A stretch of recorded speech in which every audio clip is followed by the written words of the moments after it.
Tatsalach. Welcome, everyone. Good afternoon. My name is Beth Piatot. I'm the director of the Arts Research Center. It is my joy to introduce our opening program of the Loft Hour. Yes, thank you. We have two superstar writers who will be sharing their new work with us, and an amazing moderator. My job today is to first encourage you to eat, to thank the Dean of Arts and Humanities for supporting this program, to thank our staff, Lori and Lily, for bringing us this food and setting everything up.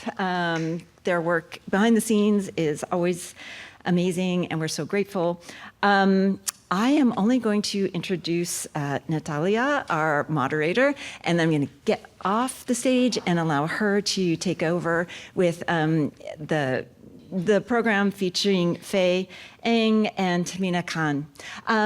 As you see, we have more Loft Hours coming up, so I'll just let you take note of that. We also have some fantastic flyers and some other events coming up, so please sign up for our newsletter, our MailChimp. Please come to our events. Big thank you to all of you for making time to be here with us today. Okay, Natalia Brizuela is a professor of Spanish and Portuguese and film and media at UC Berkeley. Her work focuses on photography, film, and contemporary art, critical theory, and aesthetics of both Spanish America and Brazil. She's the author of 2 books on photography. The first, Fotografia e Imperio, is a study of 19th century photography in Brazil and its relationship to the modern state formation, nationalism, modernism, and race. The second,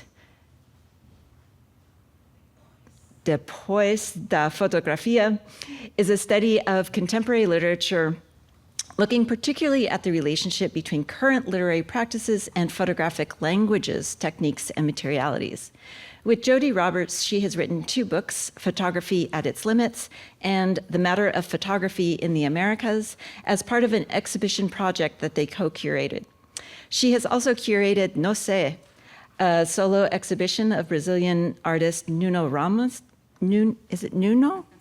Nuno Ramos at the Parque de la Memoria in Buenos Aires in 2015, and is currently preparing an exhibition on the work of Valdemar Cordeiro.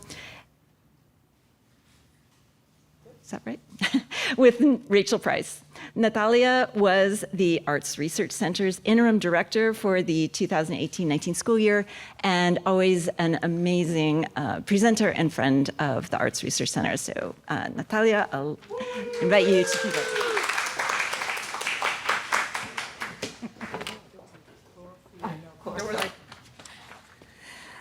Hello, welcome. Thank you, Beth, for that introduction. And I just want to thank the entire Arts Research Center for these really amazing Loft Hour conversations that they began, I think, last year, right? Last year was the first year. And I think it's such a beautiful way to get to know our colleagues in a kind of low-stress way, right? We're used to having to go to these lectures where we have to pay a lot of attention and be super concentrated, and I'm not saying we're not going to do that here, but there's something of the joy of sharing space together and the food. So anyway, thank you for having begun this, that I hope goes on for a long time. So it's my great honor to introduce our 2 speakers today. I'm going to introduce them in the order in which they will speak. I'm going to introduce them, then sit back on my chair, and each one will use the podium, and then we'll move to the table to engage in conversation among us, but also between everyone who is present. And please, please, I've been asked to remind you, have some food. We're all happier when we're fed. Tehmina Khan is a daughter of Indian immigrant scientists, and I'm interested in the importance, perhaps, of that. The scientists who has spent her adult life writing, teaching, resisting, and mothering. She has taught science to preschoolers, citizenship to octogenarians, and poetry translation to elementary school students. She currently teaches college writing here at UC Berkeley and poetry for the people at City College of San Francisco, where she defends everyone's right to a quality education. Her work has been published in Poets 11, Written Here, OccuPoetry, CCSF Forum Magazine, Civil Liberties United, The City is Already Speaking, Essential Truths, and Muslim American Writers at Home. She lives, I also love this part of Tehmina's bio, she lives, writes, rides her bicycle, and lives on unceded Ramaytush Ohlone land, commonly known as San Francisco. And loves, not lives. Oh, here it says lives. It said lives twice, so I skipped one of them. Loves. Okay, Yeah. apologies. Yeah. And I was like, oh, well, she already said lives, so I'm going to skip the second lives. After Tehmina's reading and sharing of some of her work, we are going to have the honor of listening to Fae Myenne's work, who has received support from the American Academy of Arts and Letters, the Rome Prize, the Lila Wallace Reader's Digest Writers Award, the NEA, the Lannan Foundation, and the Radcliffe Institute. Her latest work, Orphan Bachelors, has received the Williams Saroyan International Award for Writing and Nonfiction, the Gold Medal for Nonfiction at the California Book Awards, and the Best Book Award for Nonfiction from the Chinese American Librarians Association.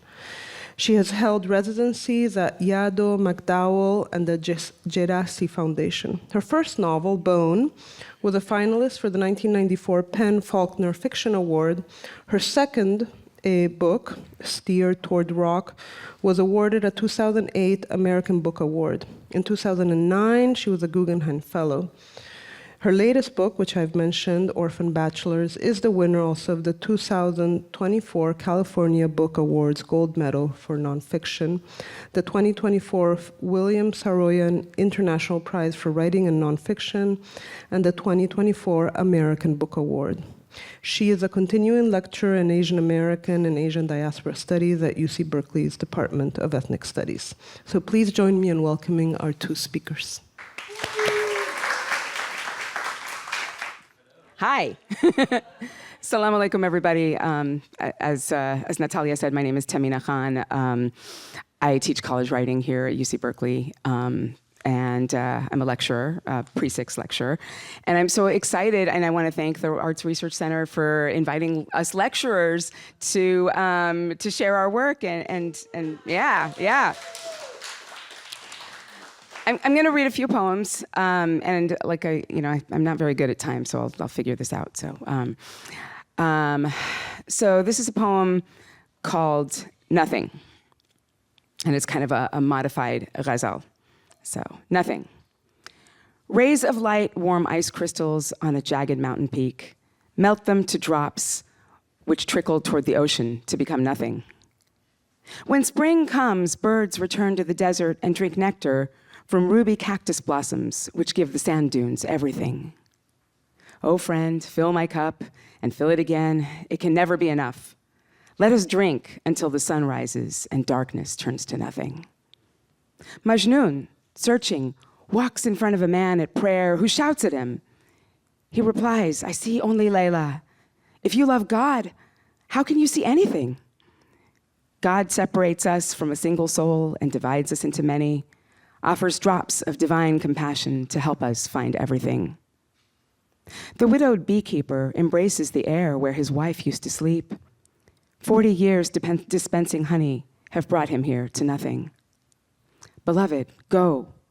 Tehmina is at the cinema waiting for a window to Africa.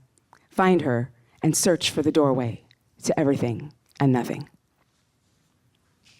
I'm going to read a very different poem called Standing for Water that I wrote in the aftermath of the 2016 election. Standing for Water.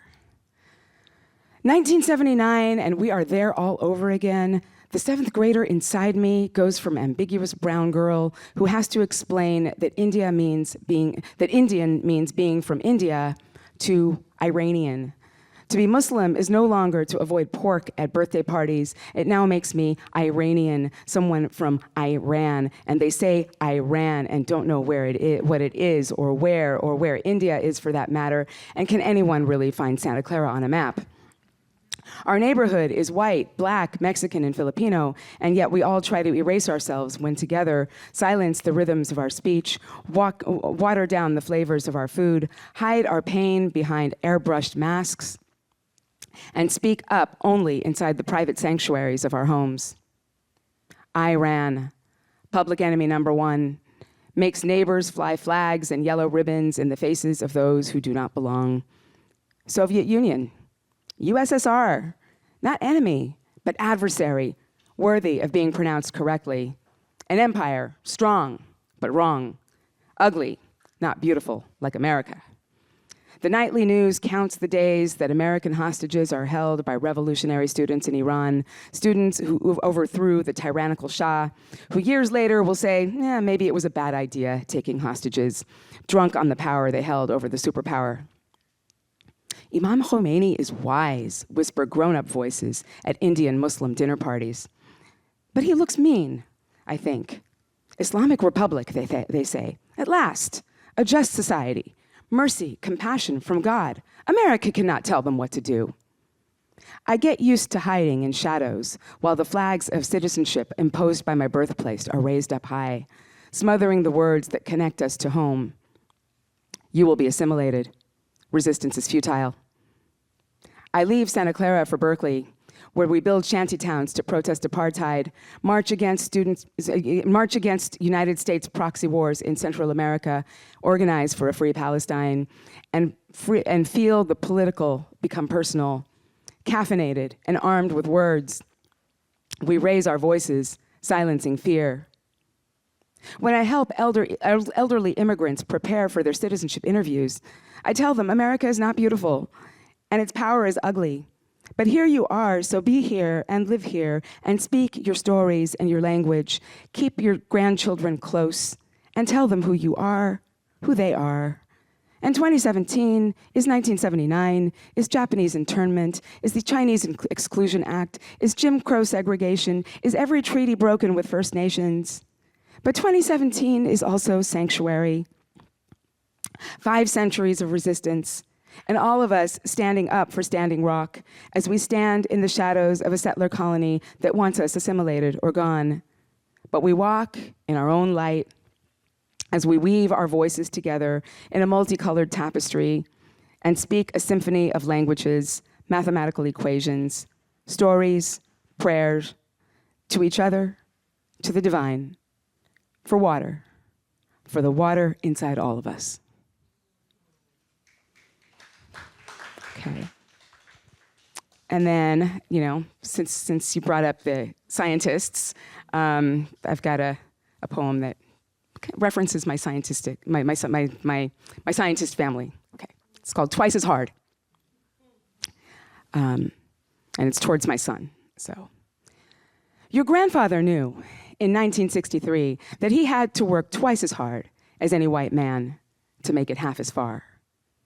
So he did diligent research that boosted the work of established professors while he raised his family on poverty-level stipends from one postdoctoral fellowship to another. In 1974, he took an industry job to make a stable home for his daughters.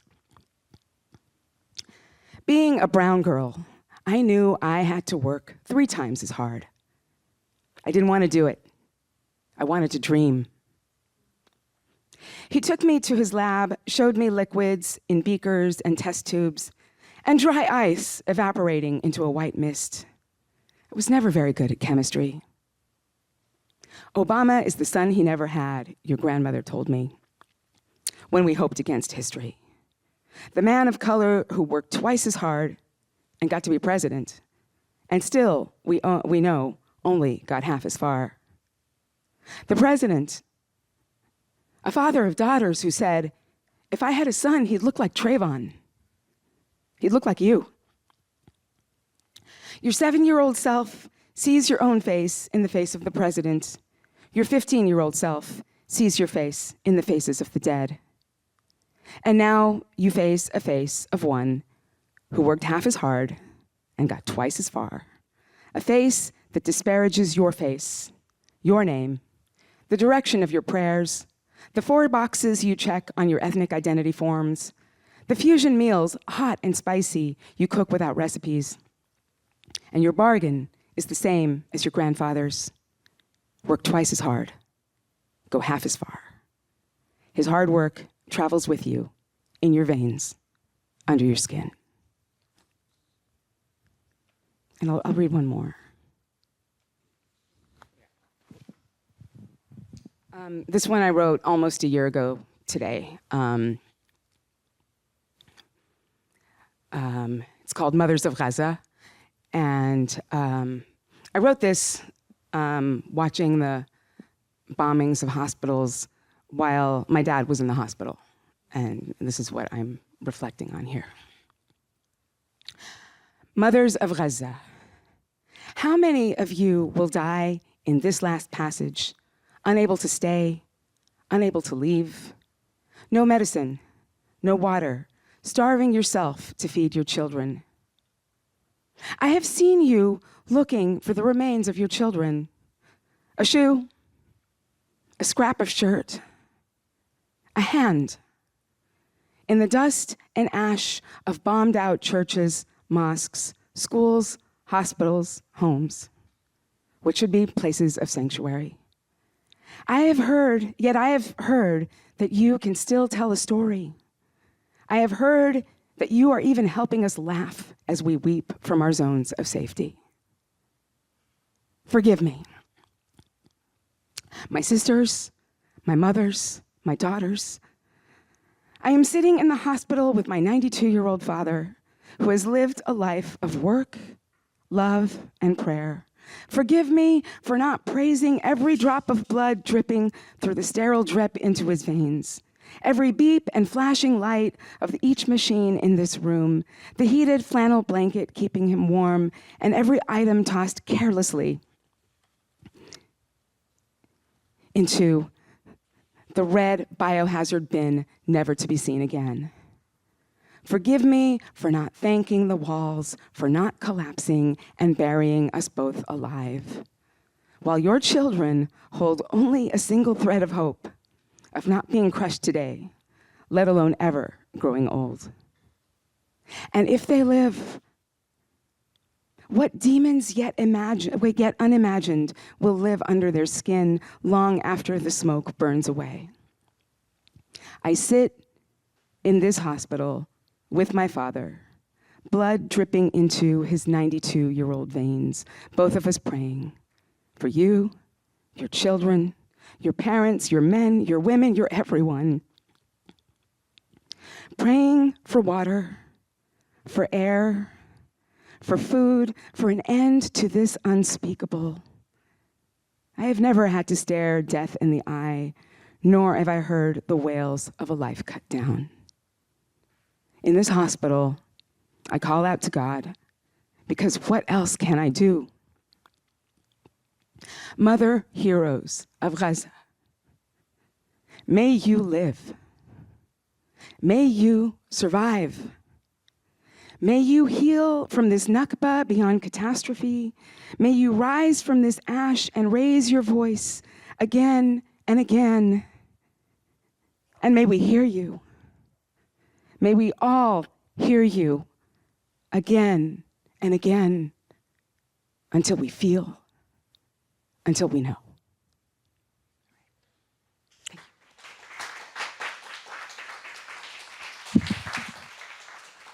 Thanks again. Okay. This is a piece that is about teaching. It's inspired by my students, and so I will just start. This is from the book, but it was also excerpt in the Sacramento Bee and the Seattle Times last year. It begins, UC Berkeley in September is about those glorious second summer days when time stops, the sun pours, and the last light burns. My class begins as the sun reaches its apex. Our classroom, a freestanding bungalow with a bomber jet name, B5, has its own lawn in the Hearst Field Annex. We take classes outside, our toes in the grass, open palm at the glare, a stickiness at our elbows, waiting for the occasional licking breeze. We're in stolen gold. We're in a Maxfield Parish painting. But by late October, daylight savings will drop like a blind. And when class ends, the sky will be singed black. Our writing course begins with everyone telling a story only they can tell. I clarify that I'm not asking for secrets. A story is a fact. A secret is the manipulation of story. I'll go first, I say. Who knows the name Betty Ong? I didn't expect many to answer. In the decade of teaching at UC Berkeley, only one student has known her name, Kelly Lamb. Betty Ong worked on American Airlines Flight 11, which crashed into the North Tower of the World Trade Center. She was the first person to alert the authorities about the terrorist attack. Her call about the hijacking led to the first ever shutdown of our national airspace. Every 9/11, my students listened to the recording of the last 8 minutes of her life. Her voice becomes an echo tunnel inside their ears. Betty Ong is trapped. Betty Ong can't escape. The terrorists have taken control. She's asked to spell her last name and identify her seat number at least 3 times. When she tells them that the cockpit is locked and that no one can get in, the operator says they're smart to lock themselves in. And when she stops speaking, we know the plane has hit the North Tower. One by one, my students walk back into B5. They're stunned at how calmly Betty has recounted the hijackers' actions and how she repeatedly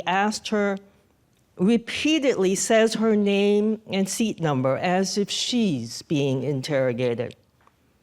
My students train their eyes on me. Then I reveal that Betty Ong was my classmate.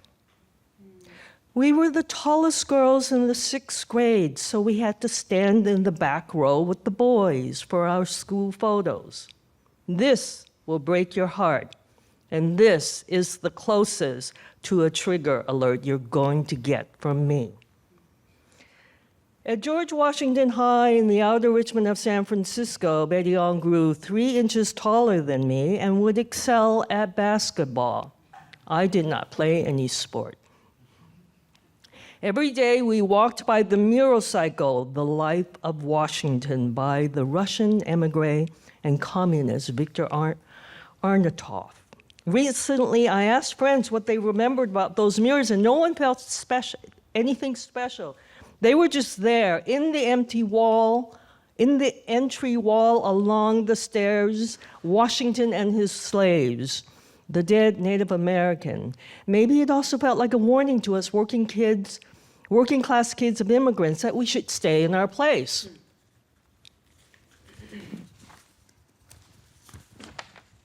In 2001, I'd been a New Yorker for over a decade. That 9/11 morning, I'd taken the subway downtown and walked up onto Delancey Street to see the tail of the jet jammed into the North Tower. I stood there with homeless and stiff shirts, too shocked to be afraid. I continued to my appointment that day because as a firstborn, I'm trained to proceed with the plan. My accountant and I huddled around the radio, which cracked with nothingness. Then I walked back on the airily empty Delancey and got onto the last subway ride uptown before the city locked down. I tell my students that when I saw Betty Ong's photo in the San Francisco Chronicle after 9/11, I recognized those eyes looking into the camera as the same ones in our class photograph. Betty Ong was patient. Unlike Robert Toy and Stanley Jew in the front row making faces and finger gestures, Betty held her gaze still. I accidentally glanced at my shoes, and that's how the photographer captured us. Recently, going through my late mother's papers, I found a newspaper clipping of me graduating nursery school at the Chinese Center. It now has been renamed the Betty Ann Ong Recreation Center. My mother prepared me. Take the diploma, do not be afraid. Shake the principal's hand. In the faded newsprint photo, my eyes are caught and surprised. I let my students sit in their quiet. Then I ask, would you call your boss or your mother? Mother, mother, the chorus of voices is thunderous. I don't need to remind them of this fact. Outside America, parents protect their children. In America, children must protect their parents. To save the country is to save the family. Labby, a Reserve Officers Training Corps cadet, recounts the ridiculously lavish 9/11 commemorations where she'd learned about the fallen firefighters, the men on Flight 93, even the names of the rescue dogs. But I never heard Betty Ong's name, she said. Catherine, looking disturbed, puts her head down on her pack. Later that night, unable to sleep, she'll email me to tell me what she's discovered. Her grade school in Bakersfield petitioned to have the school's name changed to honor the fallen heroine. The campanile chimes its medley, and I'm giving the rest of the assignment. They know the story, so they'll share it. They'll choose a friend and listen together. Then they'll write about the personal and partnered experience. This teaches more than story. This magnifies experience and memory. I'll tell them their breaking secret.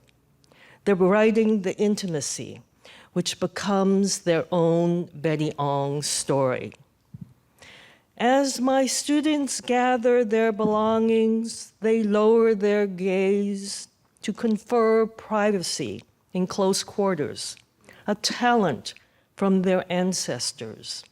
They stand and move into the amber light, their stillness and quietness, cousins of obedience and respect in the face of suffering. So I felt like Tehmina and I were very simpatico. And so now, in closing, I want to thank Tehmina for reading with me, Natalia, who will bring us into conversation with all of you, Beth and the Arts Resource Center for this beautiful opportunity, and the Dean at the Arts and Humanities Department, to Lori and the wonderful Lily, and to all of you, students and non, for being here. So may we remember the heroines and the heroes that have not had the breath they deserve.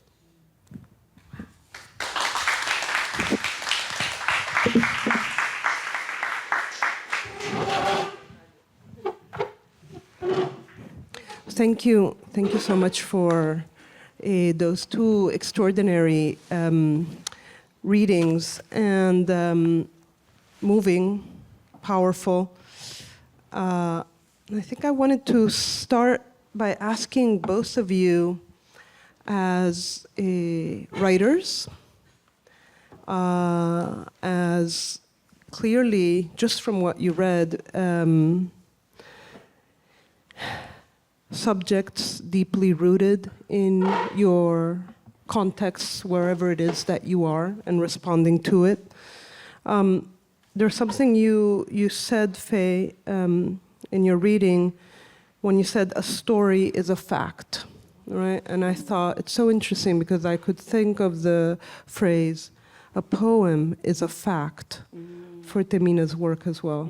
Even though it would force us to think of the very term fact as something different than what we're used to, right? We're like, oh yeah, we read journalism for facts or fake facts, right? Now we know. Anyway, so the notion of truth or the relationship of truth to facts.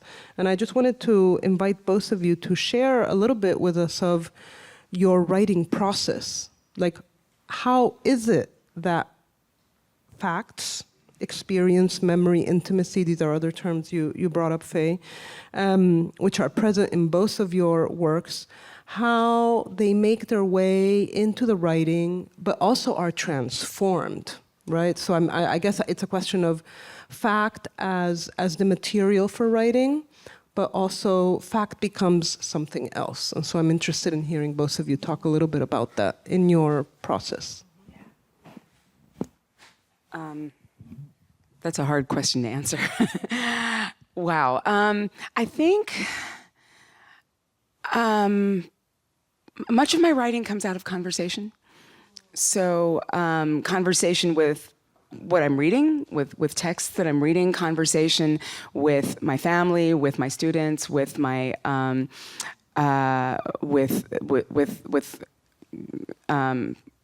with my writing groups, but also just out in the world, with the newscasts, and so I think in terms in terms of making fact out of like conversation, right? It's making fact out of conversation, making something, putting forward another voice into the conversation that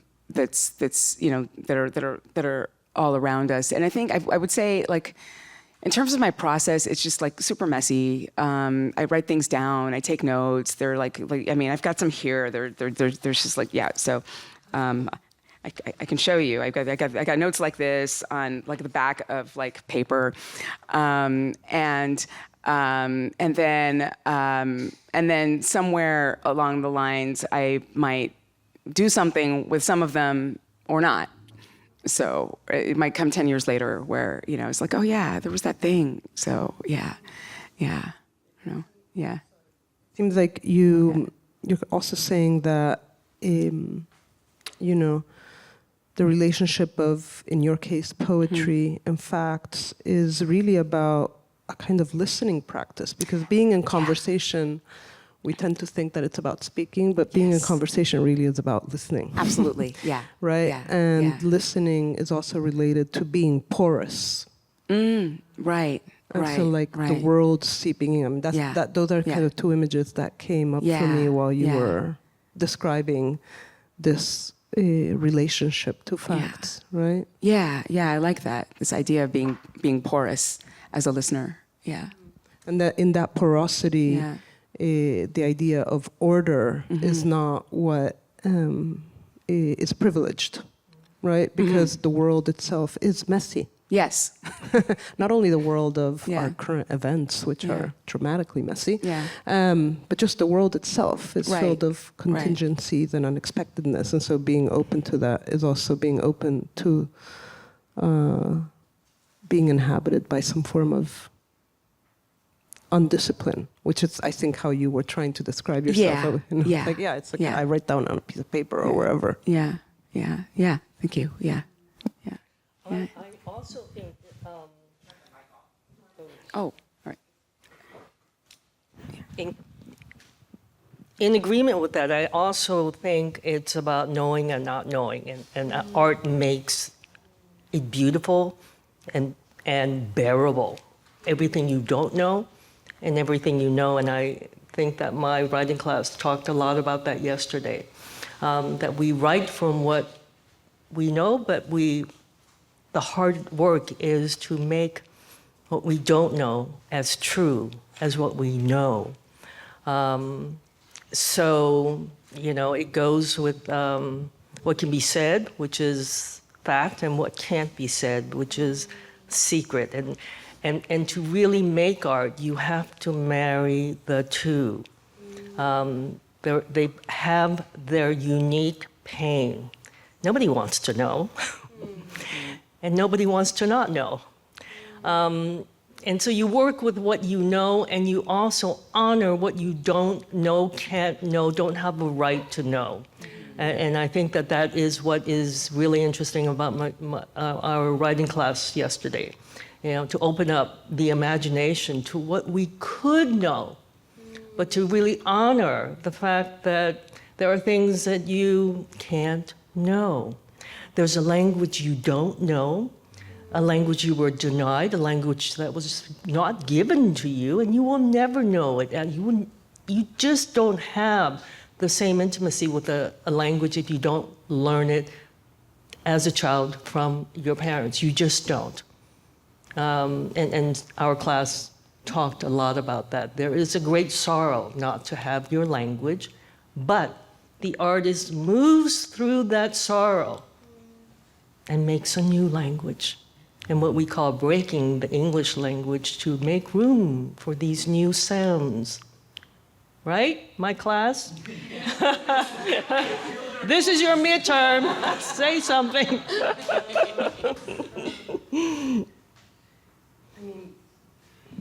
This brings up the other thing that I was hoping we could talk about, hear you speak at least, which has to do with the immigrant experience, right? Which comes up in both of your works, mm-hmm. right? And I guess maybe I won't ask a specific question to it, but just an invitation to speak about a couple things. One is what are as a writer, profoundly aware of one's immigrant condition in this country, the center of empire, and the fact that the relationship to almost all immigrant, if not all immigrant communities, is always one of violence and racism. How does one embrace that language, right? That language that has exercised so much violence, right? How does one make it other, perhaps, as you were just saying, Faye? But also, how might one, in one's immigrant condition, which is also mine, kind of disrupt genealogies? And in that sense, who are the people that taught you how to be a writer in this country, but also an immigrant writer, kind of attentive to those histories?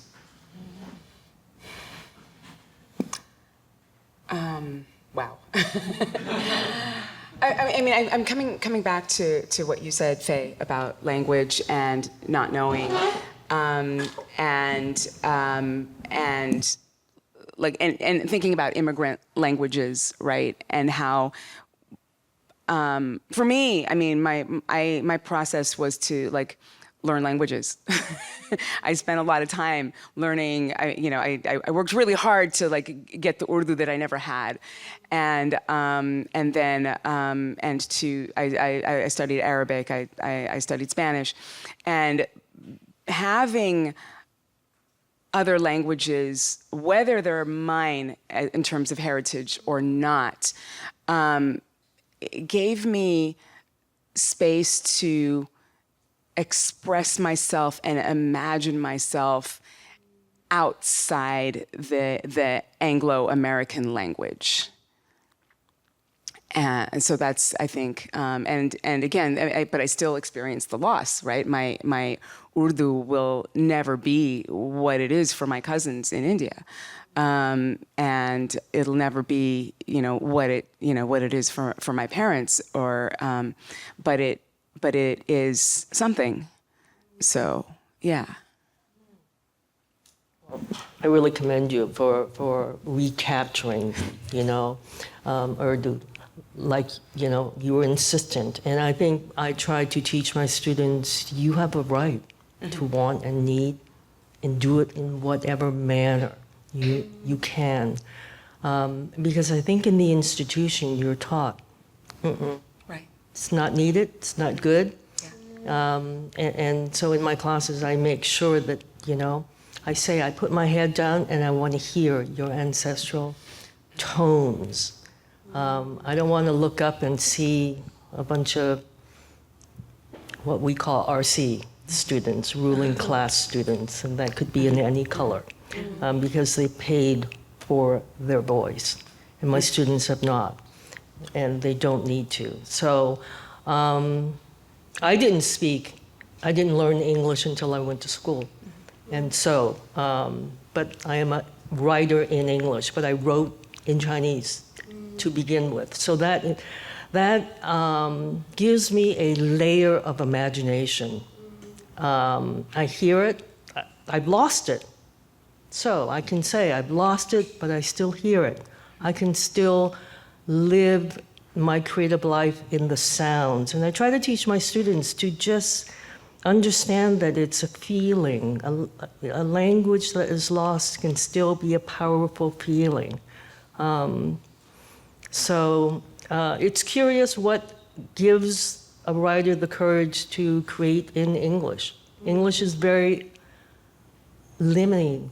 You know, there's 26 letters. There's, you know, and you think of Asian languages, so many tones, so many mistakes you can make. Yeah. And so I think there's real courage to be an Asian speaker and to make those mistakes and to be brought along into the language and to be able to sing in the language. And I want my students to bring that courage into English. Yeah, me too. I also really, is this on? Okay. I also really love seeing the English language break open, as you know, grammatically, with vocabulary, bringing in sensibilities from other languages, and kind of, you know, sometimes, you know, having some inside secrets to people who have access to multiple languages, but also like holding a sense of mystery, and of you know, and you know, offering a sense of it's okay to not understand everything to the reader. So it's okay that we feel this on one level, but somebody else might feel it on another level. So I really agree with that, you know, because that's a gift to the reader. It shouldn't be just a flat open, like this is a map to how to be smart or creative. You know, there should be mystery. There should be a lot you don't know. You know, believe me, there's a lot I don't know when I. right. And you know, it's important to be brave in the unknown, to say, well, this feels almost good. Let me just keep going until it feels really bad, and then it might feel better. So teaching writing is not really about the words on the page. It's about, and the other part of that line of story and manipulate secrets, there's the lie. We have the facts, then we have the manipulation of fact, which makes a secret, and then we have this amazing opportunity to lie. And that's where the artist really plays.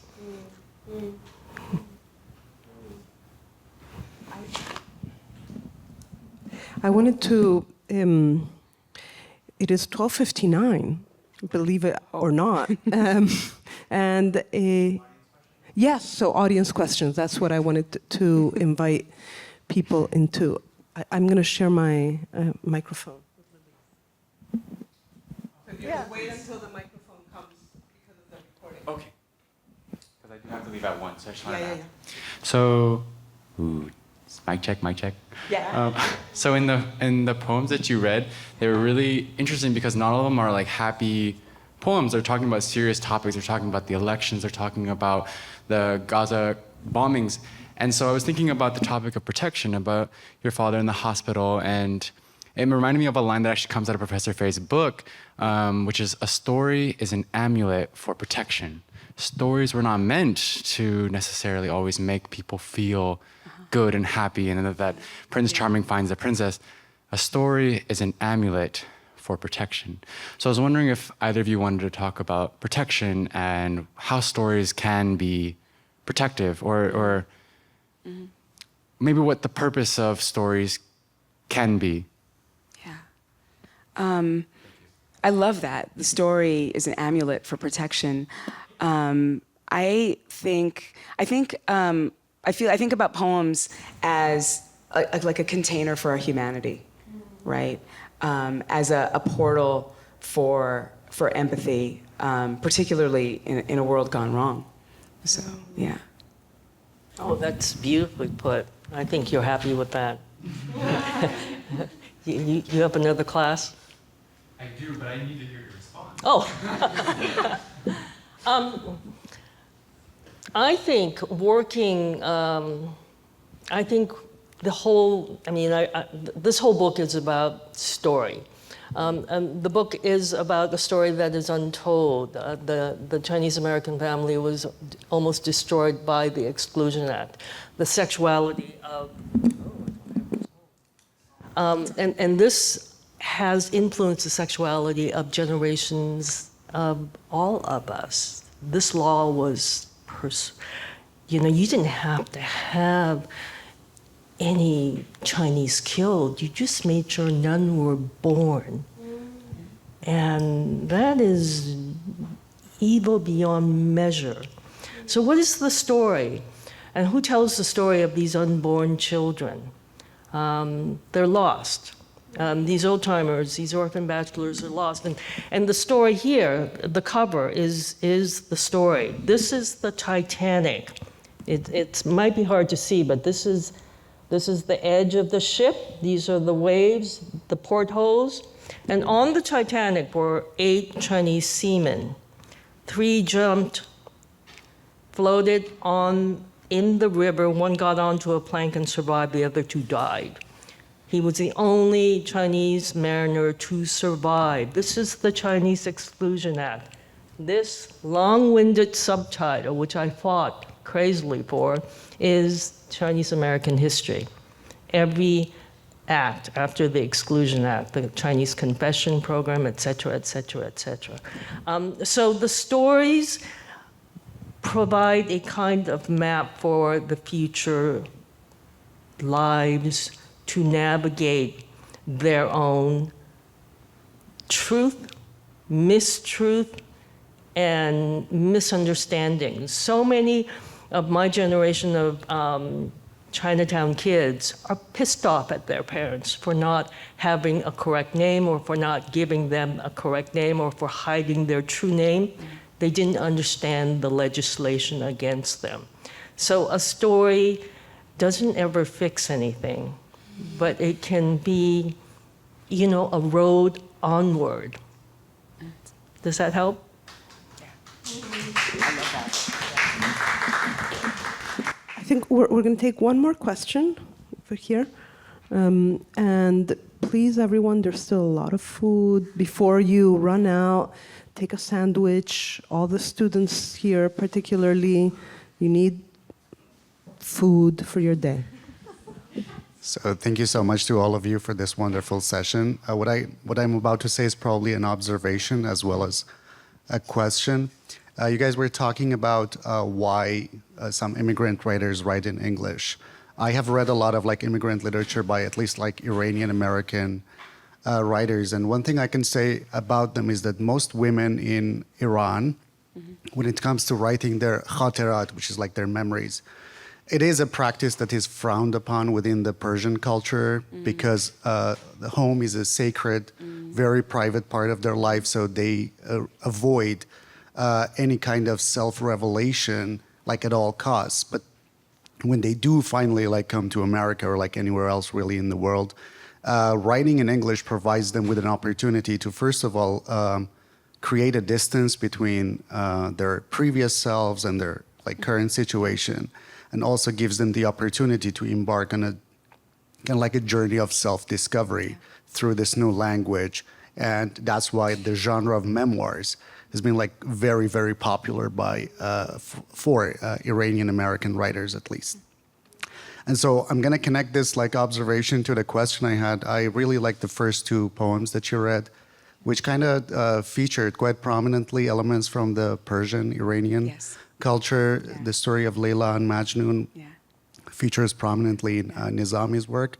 But you also talked about Khomeini, the 1979 Islamic revolution, as well as the ensuing hostage crisis. I was wondering when you wrote those poems and whether or not you kind of drew upon early exposure to Iranian, Islamic, Persian culture. Yeah, thank you. I wrote that particular. The first poem I wrote 20 years ago, more than 20 years ago. The ghazal, Nothing. That poem, Nothing. The second poem, Standing for Water, I wrote in the aftermath of the 2016 election, reflecting on my experiences as an Indian Muslim American in Santa Clara. I was in seventh grade when, in 1979, when the Iranian Revolution happened, the hostage crisis. It was all over the news, and it was a moment of me reckoning with my own identity, not being Persian, but being Indian Muslim and being having an affinity, right? Yeah. Thanks. I think we have to wrap up because of our time constraints, but I want to thank Fae, Tehmina, for sharing some of your work, for being here. Thank you all for coming. Please return for the next Loft Hour. When is the next one? Do you remember off the top of your head? The next one is November 14th. It's always the second Thursday of the month. It'll be Asma Kazmi, who is in art practice, and Sansan Kwan, who is in theater, dance, and performance studies, in conversation with Carolyn Chen, who is over in ethnic studies. So we welcome you back to the next round. Yeah, and please, let's give our speakers a round of applause. And thank you, Natalia.